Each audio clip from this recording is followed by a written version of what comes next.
Opa, boa tarde a todos. Espero que todos que gostariam de assistir esse seminário hoje estejam presentes. E bom, para dar iniciado, hoje nós teremos o seminário de iniciações científicas do programa de educação tutorial em matemática da Universidade Federal do Amazonas, onde nós teremos uma singela, porém significativa homenagem ao nosso querido professor Nilomar, cujo aniversário foi na quarta-feira anterior, no dia 14/7. Algumas informações sobre o cronograma.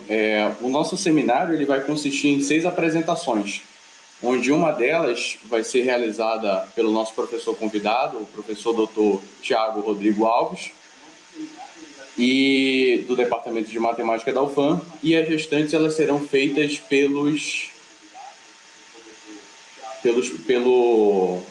discentes da Universidade Federal do Amazonas, do programa de tutoria.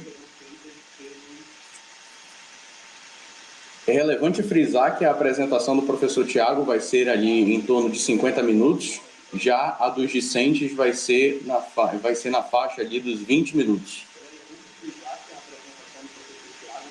É também importante ressaltar que, no fim de cada apresentação, quando restarem apenas 5 minutos, eu irei avisar os expositores. Então, é interessante se manter em alerta, porque talvez eu apareça assim, abruptamente, avisando dos 5 minutos. Por fim, a gente vai ter uma homenagem ao professor Nilomar, e, além disso, é importante ressaltar que essa homenagem ela vai ser feita às 16 horas. Bom, é isso. A apresentação do professor Tiago vai começar 1h20. Até então, esperaremos só um pouquinho, 3 minutos, até a confirmação do professor.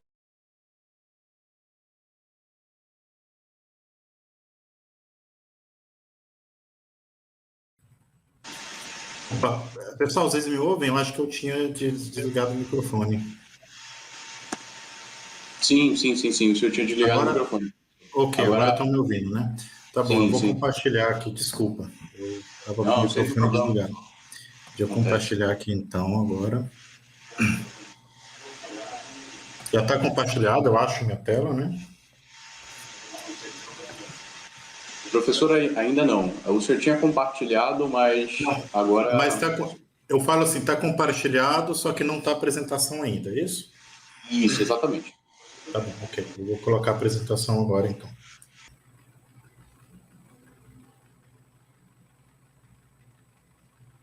Ô, professor, você pode começar. Eu já tinha ali introduzido, tá. mas como...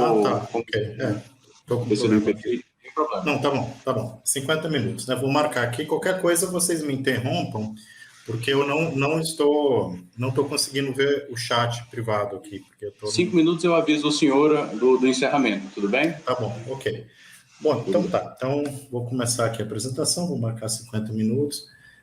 Antes de mais nada, antes de começar a apresentação, quero agradecer os alunos do PET que estão organizando. Eu vou agradecer o Gabriel, que fez o convite, né? Eu estendo o agradecimento para todos os alunos, e também para quem está organizando, né? O Roberto Prata também, e também para o Igor, porque eu encontrei com o Igor uns 3 dias seguidos, tentando... Estava com um problema técnico com relação a conectar tablet com o notebook, e ele me ajudou bastante.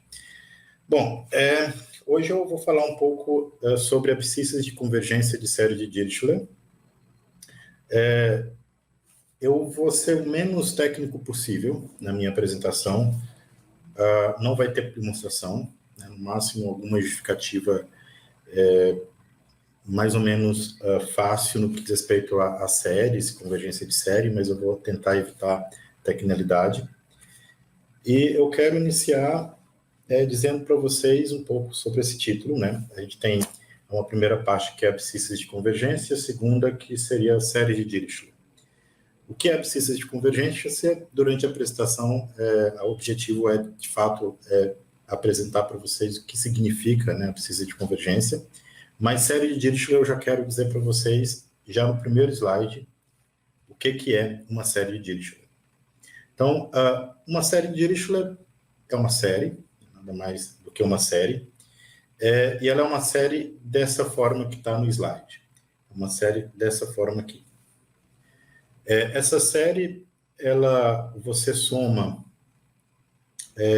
números complexos, esse coeficiente aqui são complexos, essas fração, sendo que os números AN são números complexos que você fixa, então você escolhe alguns escalares complexos AN, e você soma essa série variando N, onde N é natural, variando de 1 até infinito.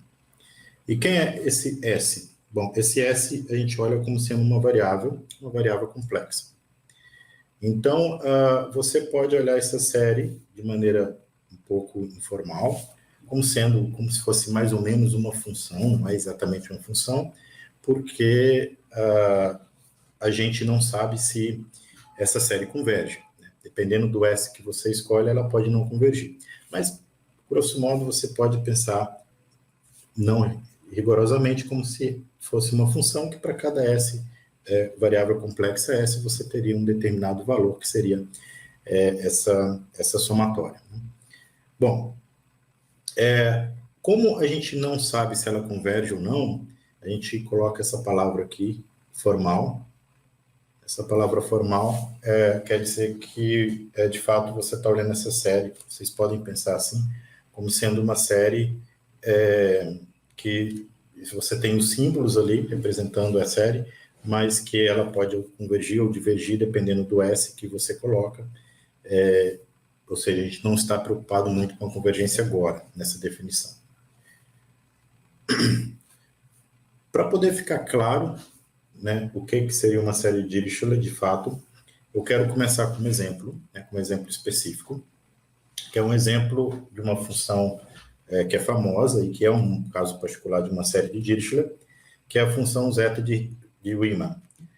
A função zeta de Riemann, se vocês olharem, ela é uma série de Dirichlet, sendo que os coeficientes complexos, a n, a gente está colocando eles como sendo 1. Então, aqui a gente tem uma série de Dirichlet com coeficientes a n sendo 1 para cada n. Essa função zeta de Riemann é uma função famosa, né? Existem algumas conjecturas famosas que têm a ver com essa função, que é a hipótese de Riemann. E nesse caso a gente tem um caso particular de uma série de Dirichlet. Bom, e quando a gente olha essa função zeta de Riemann, como eu disse para vocês, essa é variável, né? Uma variável complexa. Então, a gente pode colocar o valor S como sendo qualquer número complexo. Por exemplo, se a gente coloca S como sendo 1, você tem que a série, ela vai ser a série soma de 1 sobre n, ou seja, aquela série que vocês conhecem de análise real, que é a série harmônica. Se você coloca S igual a 2, para S igual a 2, a gente vai ter a série 1 sobre n ao quadrado, que também é uma série que vocês se deparam no curso de análise real, ou até mesmo no curso de cálculo. E a gente sabe que essa série 1 sobre n ao quadrado, ela converge, né? Lembrem que a gente tem um resultado em análise real que quando a gente pega a série 1 sobre n elevado a 1 delta, essa série vai convergir se esse delta é maior do que 1. Nesse caso, delta é igual a 2, então essa série ela converge. Esse é um resultado que é provado nos cursos de análise real. E só para não ficar parecendo que eu estou colocando apenas números reais, né? Eu falei que o S pode ser complexo, poderia pegar S igual a 2 mais 3i. Se a gente pega S igual a 2 mais 3i, a gente tem a série 1 sobre n elevado a 2 mais 3i. Essa série também converge, eu não vou entrar nos detalhes, mas basicamente quando a convergência da série acima implica a convergência dessa série. Então, aqui a gente tem 3 valores que eu substituí para uma série de Dirichlet em particular, sendo que o primeiro valor S igual a 1, a gente vai ter que a série diverge, porque é a série harmônica. Depois, para S igual a 2, a gente vai ter que a série converge. A gente sabe disso de análise real. Eu disse para vocês que a de baixo também converge quando a gente coloca o valor S igual a 2 mais 3i. Eu não vou entrar nos detalhes, mas ela também converge. Então, veja, a gente está com uma série Dirichlet particular e a gente aqui deu valores para S, onde a série vai convergir, e valores para S, onde a série vai divergir. Dito isso, uma primeira pergunta, ou primeiras perguntas que a gente pode fazer, vamos fazer duas, bem inocente, bem bobinha, que tem a ver com esse exemplo que eu passei para vocês, no qual a gente viu que existem valores que a gente pode colocar para S onde ela converge e valores onde a função zeta de Riemann diverge. E as perguntas são as seguintes. Se a gente pega uma série de Dirichlet arbitrária, ou seja, a gente viu, a série de Dirichlet tem essa forma, onde a n são complexos fixados, então para cada n você tem uma série de Dirichlet e o S é a variável. A primeira pergunta é, por uma série de Dirichlet qualquer, arbitrário, a gente sempre vai conseguir um número complexo, tal que a série de Dirichlet converge nesse complexo. Se a gente pensar na função zeta de Riemann, a gente viu que essa resposta para aquela função é sim, né? Porque se a gente coloca S igual a 2, que foi o que a gente fez, por exemplo, a gente viu que a série ela convergia para S igual a 2, quando era a função zeta de Riemann. E uma segunda pergunta um pouco inocente também e será que para toda a série de Dirichlet, que você pega, arbitrária, sempre vai ter um número complexo no qual, quando você substitui na série, a série vai divergir? Uma outra pergunta um pouco boba, e que quando você olha nosso exemplo de função zeta de Riemann, né, à luz daquele exemplo, a resposta seria positiva, porque a gente viu que quando S é igual a 1, quando a gente tem a função zeta de Riemann, a série, você vai ter a série harmônica que diverge. Bom, aí, para a gente poder começar a entender e responder essas perguntas, primeiro eu quero lembrar vocês, porque a apresentação aqui é pensada nos alunos e talvez pode ser que alguns tenham estudado convergência de série real, de números reais, de análise na reta, e talvez estejam se perguntando, bom, e o que seria convergir quando a série é de números complexos, né? Então, deixa eu só lembrar vocês o que seria uma série convergir quando você está falando de série de números complexos. Bom, se a gente tem uma série de números complexos, Cn, a gente vai dizer que ela converge para um determinado número L, se a sequência das somas parciais, o que é a sequência das somas parciais de uma série? Bom, é uma sequência na qual o primeiro termo vai ser o primeiro termo geral da série, C1, aí depois o segundo termo aqui da sequência é a soma dos dois primeiros elementos da série, C1 mais C2, depois você tem um terceiro termo que é somar os três primeiros, depois um quarto termo que é somar os quatro primeiros e por aí vai. Claro, bom, a gente sabe somar números complexos, a gente está com somas finitas aqui, então essa sequência das somas parciais está bem definida, não tem problema nenhum. E a gente vai dizer que a série converge quando essa sequência dessas somas parciais convergir para o número. Então a série converge para L quando a sequência das somas parciais convergir para L. E só para lembrar, o que significa uma sequência em particular, essa sequência das somas parciais convergir para L?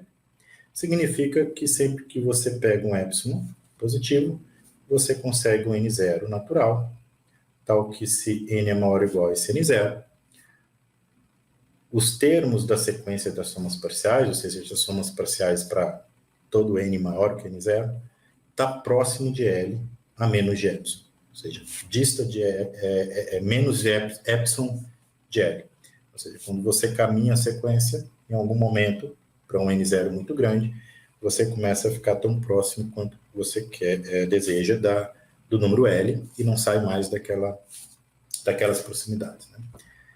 Bom, então, veja que a definição de convergência aqui de série ela é muito parecida, de números complexos, ela é parecida, é análoga à definição quando você olha para números reais. A única diferença é porque o módulo aqui ele não é mais um módulo em R, mas é um módulo em C. Bom, então, entendido exatamente o que seria uma série convergir, vamos voltar para as duas perguntas inocentes ali acima. A primeira, a pergunta A, se a gente pega uma série de Dirichlet qualquer, então aqui eu estou com uma série de Dirichlet qualquer, será que sempre vai ter um S complexo onde a série vai convergir nesse S? E aí o exemplo 2, esse exemplo 2, ele diz para a gente que não. Esse é um exemplo de uma série de Dirichlet. Veja que nessa série de Dirichlet, os termos AN, eles são N elevado a N. E esse é o exemplo de uma série de Dirichlet, no qual, para qualquer S complexo que a gente coloca, a série, ela diverge. Então, não existe nenhum S, nenhum complexo S, que faz essa série convergir, quando a gente substitui aí nessa série.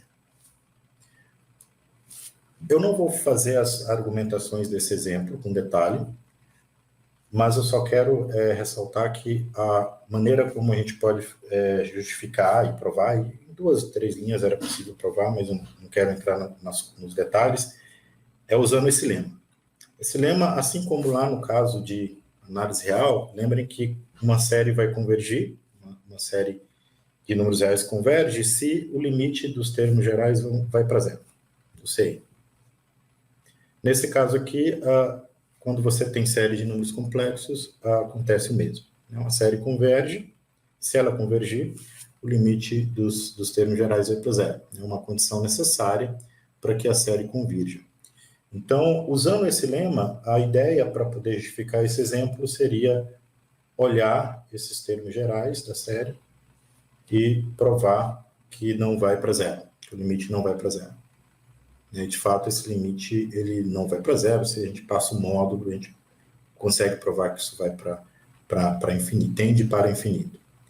Então, isso justifica, mas eu não vou fazer as contas. E aí vem a segunda pergunta inocente, que seria, bom, será que sempre existe um determinado número complexo onde a série D vai divergir em S? A resposta para essa pergunta, assim como a anterior, ela é negativa. A gente consegue série de Dirichlet tais que para qualquer S a gente vai ter que a série vai convergir. E mais ainda, a gente tem um conceito um conceito de convergência absoluta, assim como tem no caso de séries de números reais, e a gente consegue exemplos de séries que sempre convergem absolutamente para qualquer S complexo que a gente substitui. Então, aqui esse lema que eu estou colocando para poder lembrar vocês é que quando a gente tem uma série convergindo absolutamente, o que é que significa convergir absolutamente? Significa que você pega a série e você passa aqui os módulos nos termos gerais e se essa série, que agora seria uma série de números reais com termos maiores ou iguais a zero, convergir, a gente diz que a série CN, essa série CN, converge absolutamente. E esse lema diz que sempre que ela convergir absolutamente, ela vai convergir. Sempre que converge absolutamente, ela converge. E aí esse exemplo 3 é um exemplo de uma série que sempre converge absolutamente para todo S complexo. Ou seja, essa pergunta B aqui, ela é respondida agora na negativa, né? Existem exemplos de série de Dirichlet, de tal maneira que todo S complexo, quando a gente substitui, a série vai convergir absolutamente. E, consequentemente, vai convergir, por causa do lema. Então, aí veja que a diferença aqui é que, do exemplo 2, é que agora aqui o AN, ele é da forma, agora o AN é da forma 1 sobre N elevado a N. Ao invés de ser N elevado a N, é da forma 1 sobre N elevado a N. Tá, então foram duas perguntas bem inocentes, a gente apenas olhou um exemplo bem bobo, que seria um exemplo importante, mas um exemplo bem particular, que seria da função zeta de rima, e vimos que essas perguntas elas são respondidas na negativa. Isso é importante para vocês entenderem um pouco e sentirem um pouco o tipo de perguntas que a gente vai trabalhar aqui, né, que eu vou fazer com vocês. Bom, então qual a nossa situação aqui? Bom, eu defini para vocês o que é uma série de Dirichlet, e a gente viu o seguinte. A gente viu que... Deixa eu fazer um pequeno desenho aqui.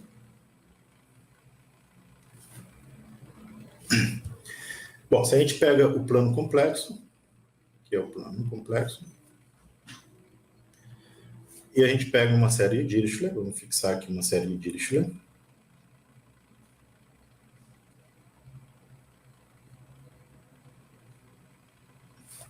A gente sabe que, no geral, pensem, por exemplo, na função zeta de rima, no geral, se pegarmos pontos aqui complexos, S, vão ter alguns pontos, dependendo, você vai ter alguns pontos complexos que ela vai convergir, a série. Eu vou colocar esses pontos de verde, e também existem outros pontos onde a série vai divergir. Vou colocar de vermelho. E qualquer ponto complexo que você pega, né, qualquer número complexo que você pega nesse plano, você vai, ou a série converge ou diverge. Então, você divide o plano em duas regiões. Você vai dividir ela numa região verde e vai dividir esse plano numa região vermelha. Uma região verde onde ela vai, a série vai convergir para qualquer complexo que você pega, e outra vermelha onde ela vai divergir para qualquer número que você pega complexo nessa região. Então,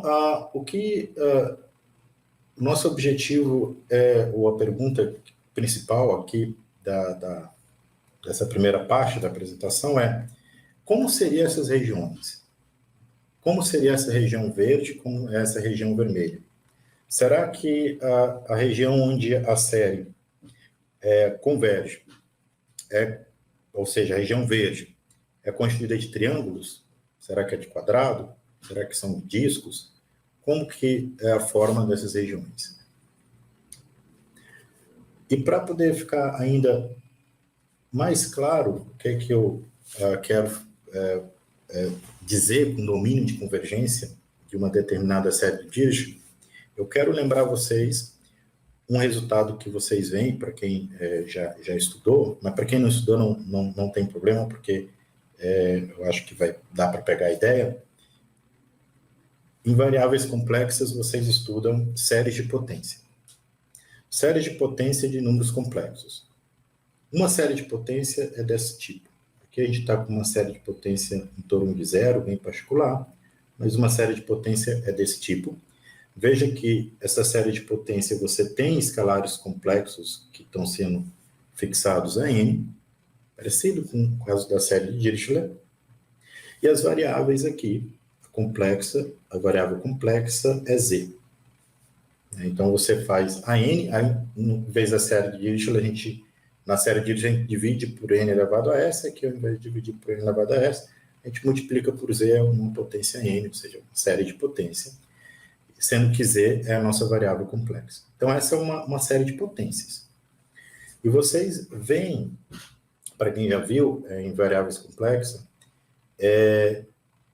que quando você pega uma série de potência, vocês estudam o que a gente chama de domínio de convergência, né, da série de potência em variáveis complexas, e vocês provam que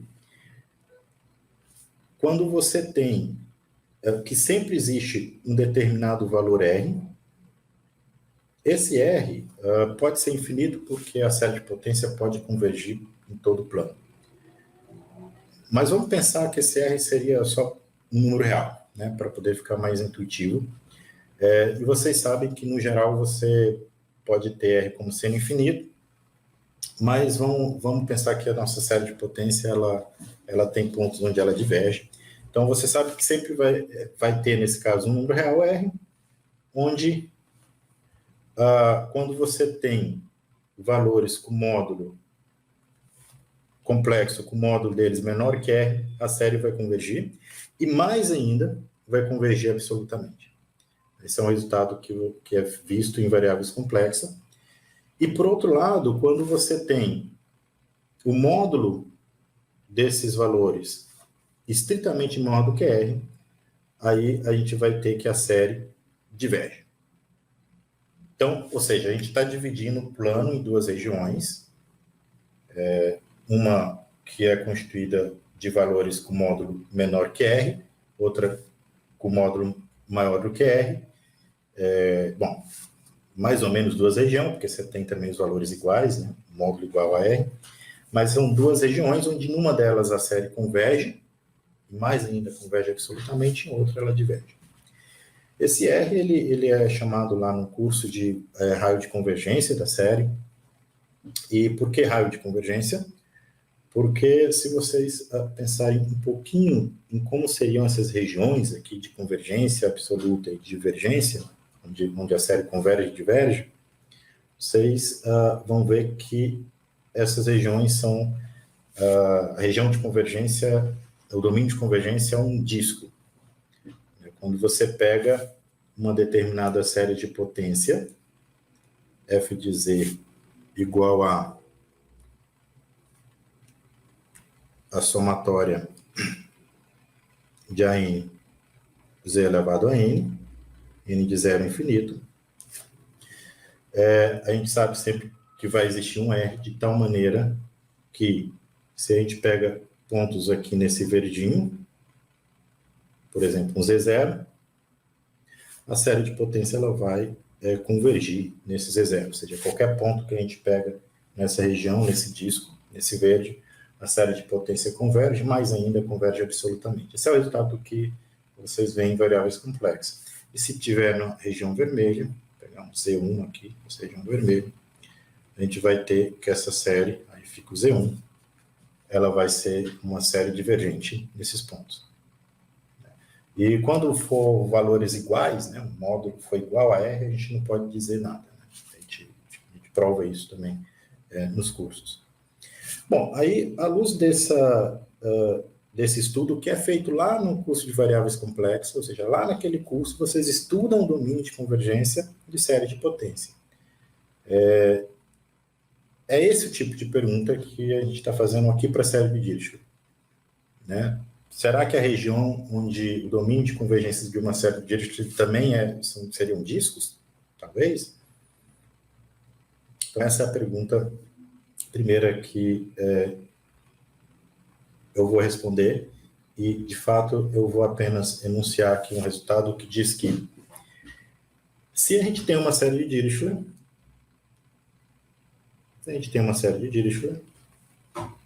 sempre a gente vai conseguir um determinado valor sigma c de D, aí que eu estou denotando como sigma c de D, que pode ser menos infinito ou infinito, de tal forma que essa série ela vai convergir em uma determinada região e vai divergir em outra região. E o que é que significa essa notação? RE maior do que sigma c de D? Você lembra que a gente aqui está sempre com as variáveis S no plano complexo?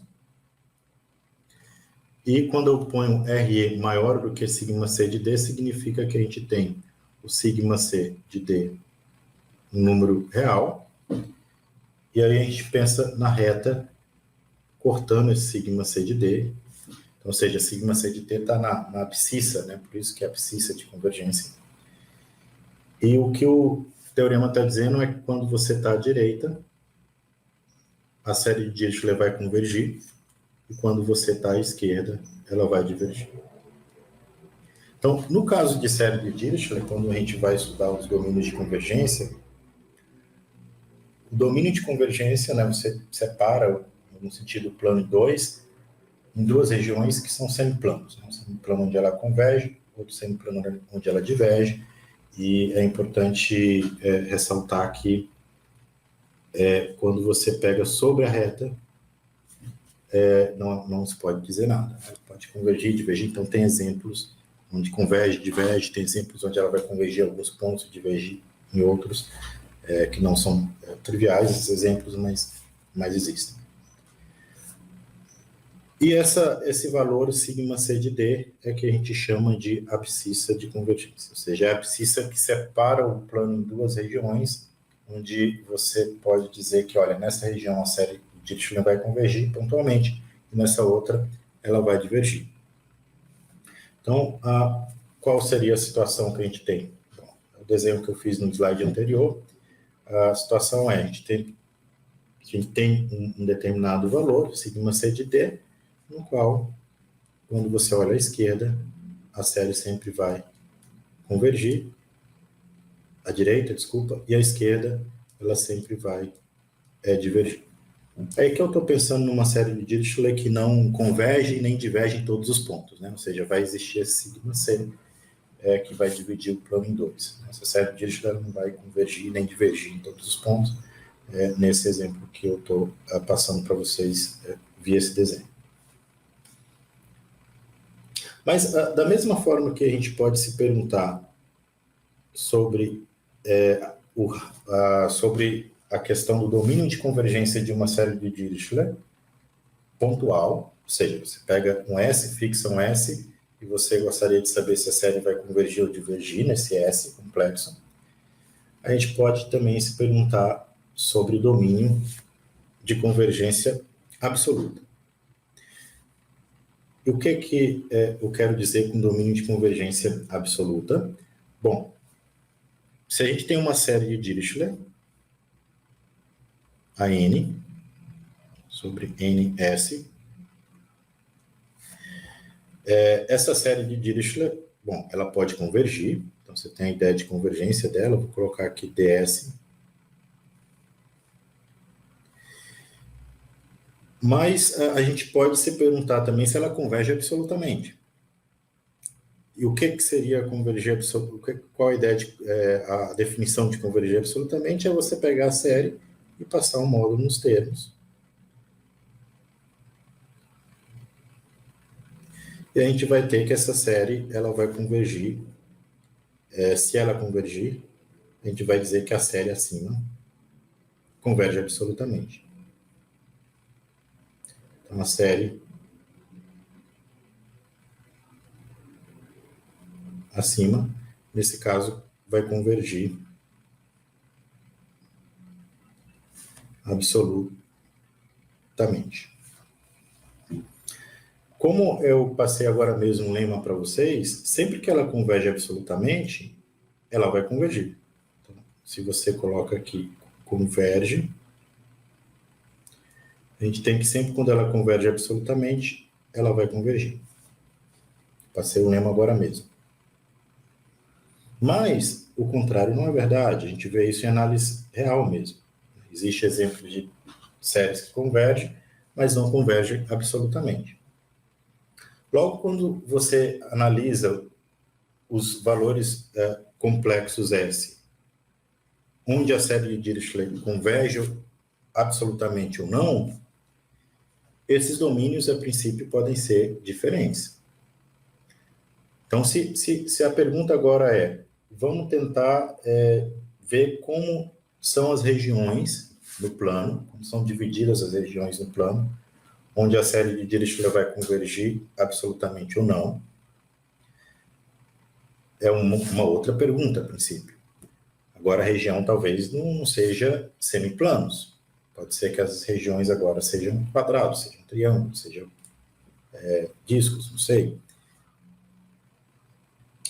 Bom, e a gente sabe, se sabe que, de fato, no caso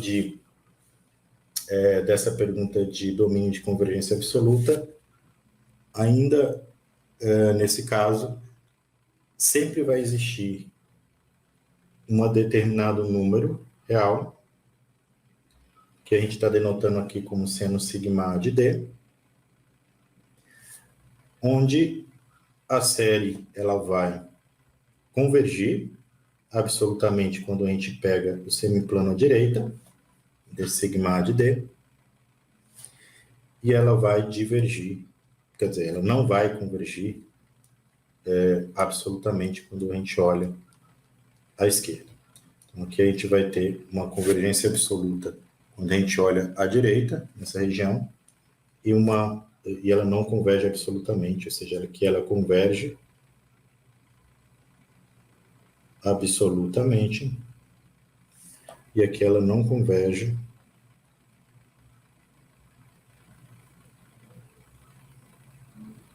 absolutamente. Então, da mesma forma que a gente pode dividir a região em dois semiplanos quando a gente olha a convergência pontual, que é uma coisa, ou seja, só a convergência, né, condicional, a gente também pode fazer a mesma avaliação quando a gente sobre a questão da convergência absoluta, e a resposta para essa pergunta é que a gente sempre consegue também dividir o plano em duas regiões, uma região, um semiplano direito onde ela converge absolutamente, e uma esquerda onde ela não converge absolutamente. E aí, quando a gente descobre isso, uma pergunta natural agora é a seguinte: quando a gente viu o exemplo de série de potência, aquele exemplo de série de potência, a gente tem que todas... A pessoa, espera só um minutinho que meu notebook está descarregando, tem que carregar ele aqui.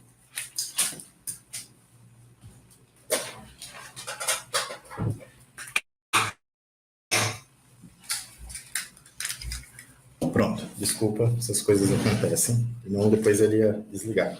Bom, ok, então uma pergunta que a gente pode fazer agora é a seguinte: bom, a gente sabe que existe a região, quando a gente pergunta sobre convergência condicional, a gente tem, eu vou apagar aqui só para fazer um desenho rápido. A gente tem, no caso de convergência condicional, existe uma determinada abscissa que a gente chamou de sigma C, ou seja, nesse caso aqui a gente tem uma série de Dirichlet fixa, essa série de Dirichlet, e a gente consegue uma sigma C de D, onde você vai dividir o plano em dois. Imagine que sempre a série de Dirichlet ela tem pontos onde ela diverge e onde ela converge, né, para você sempre ter um sigma C de D real. E, por outro lado, eu acabo de dizer para vocês que também, se você for analisar convergência absoluta, sempre a gente vai ter também um determinado abscissa, ou seja, um determinado número, que vai dividir o plano também em dois. Nós temos dois semisplanos, um do lado direito, um do lado esquerdo, né, desconsiderando, claro, a região crítica, que é a própria reta vertical, onde a direita, que é A, desculpa, onde a direita ela vai convergir absolutamente, a esquerda ela diverge, ela não converge absolutamente. E é claro que sigma C de D ele sempre tem que ser menor ou igual a sigma A de D, por quê? Porque se você tem um ponto aqui onde a série converge absolutamente, então ela vai convergir, porque convergência absoluta implica convergência pontual. Então o sigma A sempre é maior ou igual a sigma C. Aí a pergunta que a gente pode fazer é: existe série de Dirichlet onde sigma C de D vai ser diferente de sigma A de D? Ou será que seriam sempre iguais? Porque se forem sempre iguais, então eles vão se colapsar, essas duas retas. Logo, você vai dividir o plano em dois, onde a direita vai ter convergência e convergência absoluta, e a esquerda vai sempre divergir. Parecido com o que acontece com série de potência, né? Que quando você olha o disco no interior, ela converge, mas não só converge, ela converge absolutamente. Então, essa é uma primeira pergunta interessante que a gente pode fazer. Bom, será que essas duas coisas são iguais, assim, parecido como acontece no caso de série de potência? E aí vem a gente pode estudar esse confronto aí entre convergência pontual e absoluta, né? O que acontece, né? E essa pergunta que eu acabo de dizer a vocês: será que a convergência o sigma C de D é igual a sigma A de D para toda a série de Dirichlet? Será que a região onde ela converge, quando a gente divide em duas regiões, né? Aquelas regiões são iguais? Quando você faz faz a pergunta para convergência condicional e absoluta, a região, elas são as mesmas? E a resposta para essa pergunta é não. Ou seja, sigma C de D pode ser diferente de sigma A de D. É uma característica que, em um certo sentido, diferencia a série de Dirichlet com série de potência.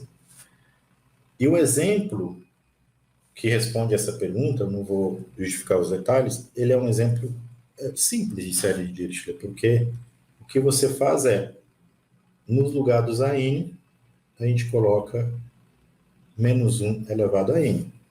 É como se fosse a alternada, né? É uma série alternada, mas é como se fosse parecida ali com zeta de Riemann, mas é alternada.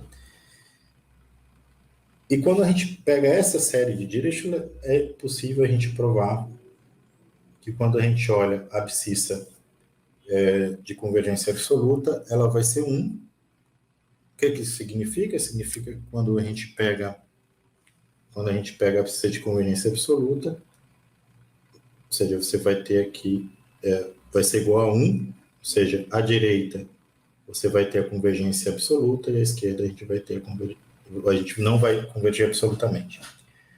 Mas, por outro lado, quando você olha a abscissa de convergência, não convergência absoluta, sigma C de D, ela vai ser igual a zero. Ou seja, esses dois valores, né, essas duas abscissas, elas são diferentes nesse caso, dessa série. Então, a pergunta acima é não, ou seja, é uma diferença em algum sentido quando você pensa em série de potência. E daí, o que a gente tem, então, é que se você pega todas essas diferenças da abscissa menos a absoluta menos a pontual e pega o sup disso, isso é um menor ou igual a 1. Por que é maior ou igual a 1? Porque o 1 está nesse conjunto. O exemplo 4 diz que 1 está nesse conjunto. Então, se você pega o sup de todos, você vai ter que esse sup tem que ser maior ou igual a 1. E aí a pergunta que vem agora, que a gente sabe que é diferente, e que existe uma cuja faixa máxima da diferença entre a absoluta e a pontual é 1, a pergunta que a gente pode fazer mas será que essa faixa máxima ela pode ser maior ainda do que 1? Ou seja, a gente sabe que tem uma série de Dirichlet, que quando você compara sigma A de D com sigma C aqui à esquerda e sigma A de D, isso é exatamente 1, essa diferença. E aí a pergunta é, será que a gente consegue fazer essa faixa ficar maior ainda? A gente conseguiu uma outra D1, depois sigma D1, onde a faixa entre essas duas, por exemplo, poderia ser 3, depois 4, 5, será que isso pode crescer arbitrariamente?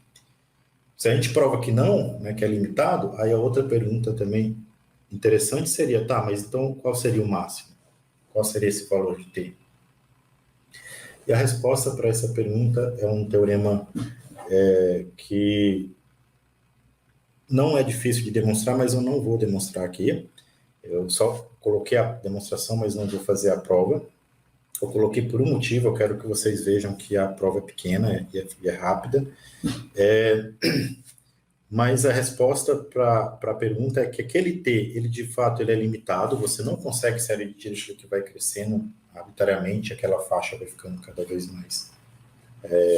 mais larga, arbitrariamente, mas, e além disso, o sup, maior diferença possível é exatamente 1. Ou seja, aquele exemplo de série de Dirichlet que eu dei para vocês atinge esse máximo. Atinge esse máximo. Então, você tem uma série de Dirichlet que atinge o máximo. Então, esse é um teorema não muito complicado à prova. Eu não vou fazer, mas eu quero só que vocês percebam que a demonstração desse teorema, aqui é o primeiro slide, tem 6 linhas, e o segundo slide que tem a demonstração mais 6 linhas. Então, em 12 linhas a gente consegue provar esse teorema. 12 linhas.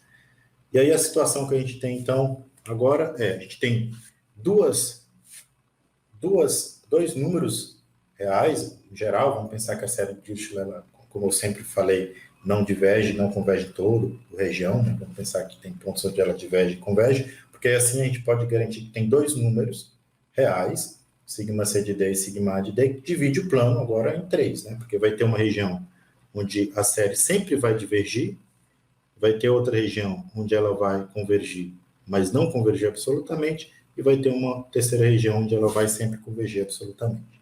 Deixa eu ver aqui o tempo, 7 minutos. Então, a gente divide aí o plano em três, né? Três regiões.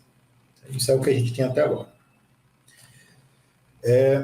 Então, bom, até aí, então, a gente sabe tudo, então, sobre essas duas abscissas de convergência, tudo que eu falo, pelo menos essas perguntas estão sobre se elas são diferentes, sobre qual que seria a máxima distância entre as duas, enfim. E aí, um outro, no começo do século passado, mas em 1915, teve um cara, né, um matemático, que colocou uma outra abscissa na jogada, né? E basicamente ele era muito esperto, então ele colocou essa outra abscissa e começou a fazer as mesmas perguntas que a gente viu até agora com essa abscissa, comparando as outras duas. Bom, esse cara, ele chama, esse senhor aí, que já faleceu, chama Harald Bohr. Ele tem algumas façanhas, algumas peculiaridades. Ele era um futebolista dinamarquês, significa muito, né? Tem muitos futebolistas perna de pau, mas no caso dele, ele não era, porque ele chegou a competir pela seleção dele, da Dinamarca, em Jogos Olímpicos, no Jogo Olímpico de 1908, ganhou medalha de prata, inclusive. Essa é a primeira peculiaridade dele. A segunda é que ele é irmão mais novo de um cara mais famoso, né? De Niels Bohr, que é um físico muito famoso, acho que vocês certamente já ouviram falar, que ganhou o Prêmio Nobel em 1922. E eram extremamente próximos, andavam muito juntos, os dois. Mas isso não é o mais importante, né? Porque medalha de ouro qualquer um pode ganhar, e ser irmão de Fields, quem não conhece, irmão de Prêmio Nobel, quem não conhece um Prêmio Nobel, então, Barack Obama é. O mais importante, é só por isso que ele entra na história, ele é matemático. Né? Ele foi matemático também, trabalhou com RAD, ou seja, não significa talvez tanto, mas é porque eu gosto do RAD, eu admiro o trabalho do RAD, então ele trabalhou com RAD, e também ele dedicou, e esse é o principal, se não fosse isso ele não estava aqui na minha apresentação, ele dedicou boa parte da vida dele aos estudos das abscissas de convergência da série de Dirichlet. Boa parte da vida dele ele estudou essas abscissas, e em particular ele acrescentou uma terceira abscissa na jogada. E essa terceira abscissa é o que a gente chama de abscissa de convergência uniforme. E para que vocês entendam bem o que seria essa abscissa de convergência uniforme, eu vou definir para vocês o que é uma série de Dirichlet convergir uniformemente numa região. Então, ok? 5 minutinhos, professor, só lhe avisando. Ok, tá bom, perfeito. Aqui a gente tem uma região que, como eu já falei essa notação em algum momento, quando eu pego RE maior do que sigma, isso significa que a gente tem um sigma, e a gente está pensando na região à direita. E a gente vai dizer que uma série de Dirichlet converge uniformemente nessa região se, para qualquer epsilon que a gente pega positivo, existe um N0, de maneira que se N for maior ou igual a N0, as somas parciais da série de Dirichlet vão estar aqui próximas desses ds, a menos de epsilon, para qualquer S. Então, essa é a principal característica da convergência uniforme. Lembra que a convergência pontual, a gente fixava um S e você escrevia basicamente o que está escrito aqui para um S fixo. Só que nesse caso agora a gente vai ter o S qualquer. Então, seria é como se todas as parciais estivessem convergindo ao mesmo tempo, né? Uniformemente mesmo, para a função ds, né? nesse caso, função na região onde ela converge, aparentemente.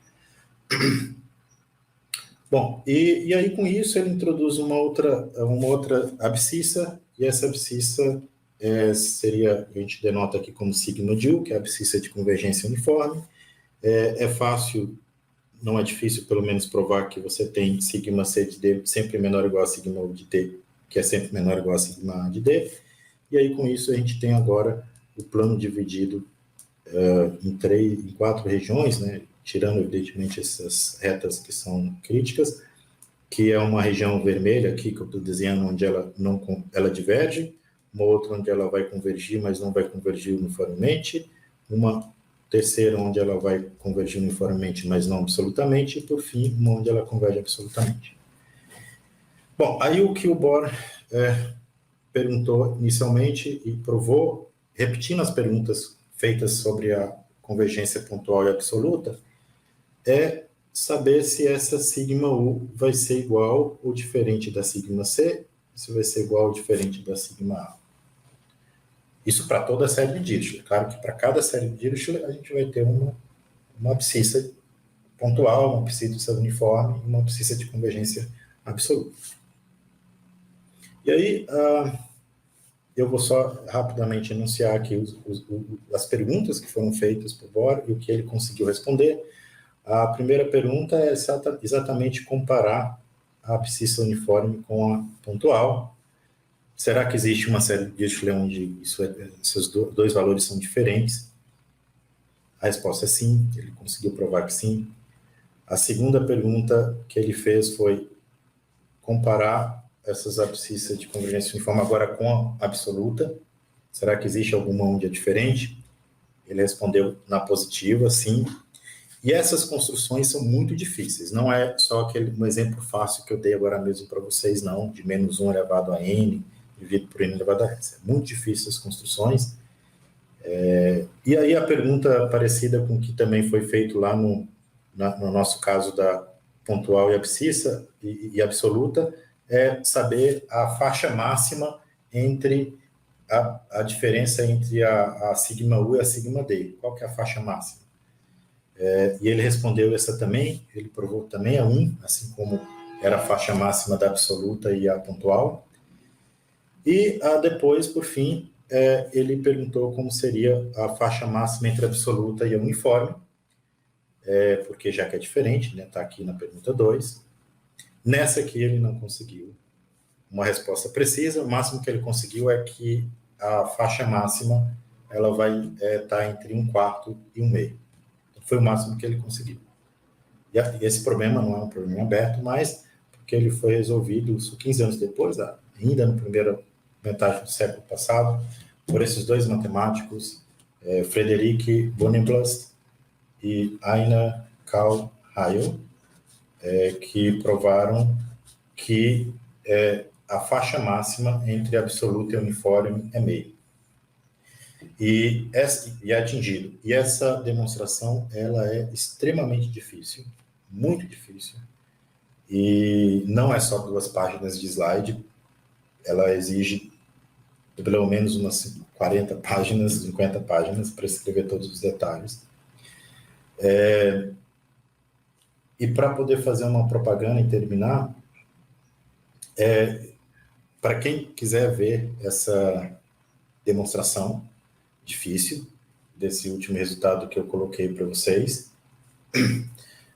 a gente tem uma aluna no mestrado que fez um trabalho de dissertação, que foi aluna nossa na graduação, que fez o mestrado aqui também no UFAM, agora, e vai defender dia 2, que é a Micaela, que na dissertação dela, ela estudou exatamente a construção dessa série de Dirichlet e mais outras coisas. A Micaela, ela ficou aí, sofreu com a gente durante a graduação e o mestrado, agora ela vai começar o doutorado na USP mês que vem e vai continuar trabalhando com análise funcional, provavelmente. E outra propaganda, essa é a propaganda mesmo, também de um outro aluno nosso aqui do doutorado, Leonardo Brito, que é um trabalho que a gente fez recentemente, submeteu há pouco tempo, um colaborador de Buenos Aires, que nessa aqui, bom, é um artigo original, a gente provou que a série de Dirichlet que atinge banda máxima, né, igual a meio, que é aquela construção bem difícil lá que a Micaela estudou aqui, na verdade tem muitas séries de Dirichlet que satisfazem isso em algum sentido. Não vou entrar nos detalhes. E por fim, para terminar, eu indico para vocês uma referência para quem quer fazer pesquisa, talvez, não sei, que é uma referência bem atual, na qual conta tudo isso que eu disse para vocês com detalhes e mais ainda. Né? Tudo que eu disse aqui para vocês está nos 4 primeiros capítulos. Esse livro tem 20 e poucos capítulos, então é um livro com dá várias direções assim para pesquisa. Eu acho que para os alunos de PET é sempre bom saber disso, né?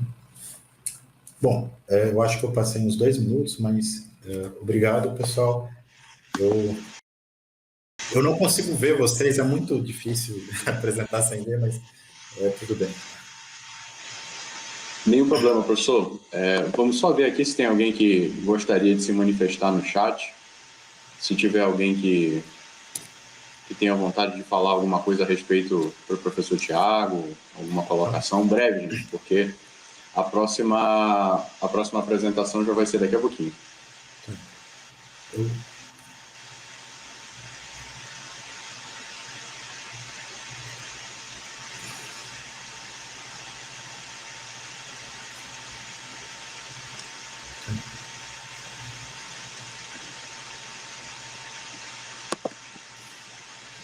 Checando aqui nosso chat. Bem.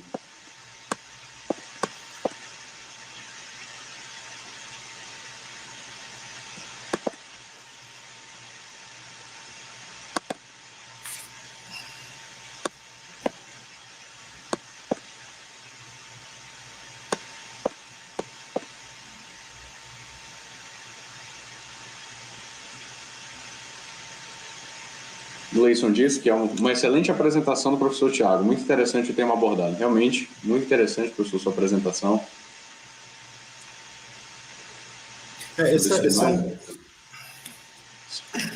Desculpe. Tá.